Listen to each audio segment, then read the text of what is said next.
What if I told you that most countries in the world are not accidentally in debt, but are designed to be in debt? What if national debt isn't a failure of governments, but the core feature of a hidden financial system? And what if the money in your pocket only exists because someone, somewhere, is in debt? This raises a disturbing mystery. If every country is drowning in debt, who exactly are they all paying? And more importantly, why does this system never seem to allow nations to escape? Today we're uncovering the invisible financial architecture that quietly transforms sovereign nations into permanent debt machines. It's a system so deeply embedded in global economics that most people don't even realize they're reliving inside it. This is not just a story about money. This is a story about power, control, and the architecture of dependency. And once you see it, you'll never look at money the same way again. For most of human history, money was tangible. Gold, silver, copper, even livestock and grain were real assets that backed economic value. Governments could only spend what they physically possessed. This naturally limited power. Wars were expensive. Empires collapsed when their resources ran dry. Rulers had to carefully manage their finances because there was no magical way to just create more money out of thin air.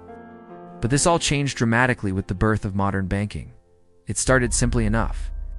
Goldsmiths began storing people's gold for safekeeping and issuing paper receipts. Soon they made a clever observation. Not everyone came back to claim their gold at the same time. This gave them an idea. They could issue more paper claims, more receipts, than the actual gold they held in their vaults. This was the birth of fractional reserve banking, a system that allows banks to essentially create money from nothing. At first, this system fueled incredible growth in trade and expansion. It was a useful tool. But soon, governments realized they could tap into this newly created money. They could borrow it. This single discovery changed everything. The explosion of national debt really began in the 17th and 18th centuries. Governments started funding massive wars and public spending using borrowed money. Instead of collecting taxes first and then spending, they could now spend first and figure out how to pay for it later. Wars, in particular, accelerated this process. Modern warfare became incredibly expensive. Rather than raising unpopular taxes and risking public anger, rulers found it much easier to borrow heavily from private banks. This created a dangerous feedback loop. Borrowed money funded wars. Wars created more debt. That debt required higher taxes to pay the interest. And higher taxes often fueled public anger and rebellion. But governments couldn't stop. Once they became addicted to this easy source of borrowed money, there was no going back to the old ways of fiscal restraint. The 20th century marked the greatest transformation in financial history. The final link to physical assets was severed. Gold-backed currencies were abandoned one by one. Money became purely symbolic fiat currency, backed by nothing but faith and government decree.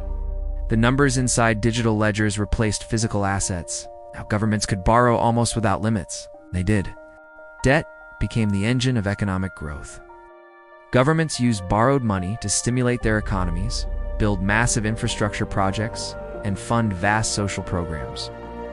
But there's a hidden catch. Every single dollar created through this system also creates a corresponding dollar of debt, a debt that demands repayment with interest. This produces a mathematical impossibility.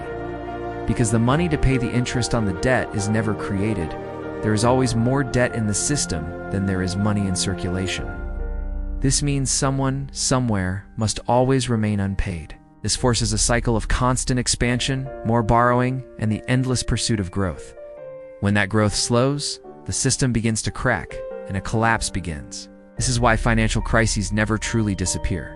They aren't accidents. They're built-in corrections to a fundamentally unstable system. Eventually, debt stops being a tool and becomes a trap. The interest payments on the national debt begin to consume a huge chunk of national budgets. We see this today, where governments spend more money just servicing their debt than they do on helping their own citizens, more than on education, healthcare, or infrastructure. Public services shrink, taxes rise, living standards decline, economic inequality explodes as wealth is transferred from the working population to the holders of debt. Entire generations are now growing up working not to build their own future, but to pay off old obligations they had no part in creating. At At this point, nations effectively lose their economic sovereignty. Their policies are no longer dictated by the needs of their people, but by the demands of their creditors. Governments no longer serve their citizens. They serve their financial obligations. It's a silent transfer of power, from democratically elected bodies to unelected financial institutions. The question is, can this cycle ever be broken? Thanks for watching. If you found this eye-opening, make sure to like, subscribe, and hit the bell to stay updated.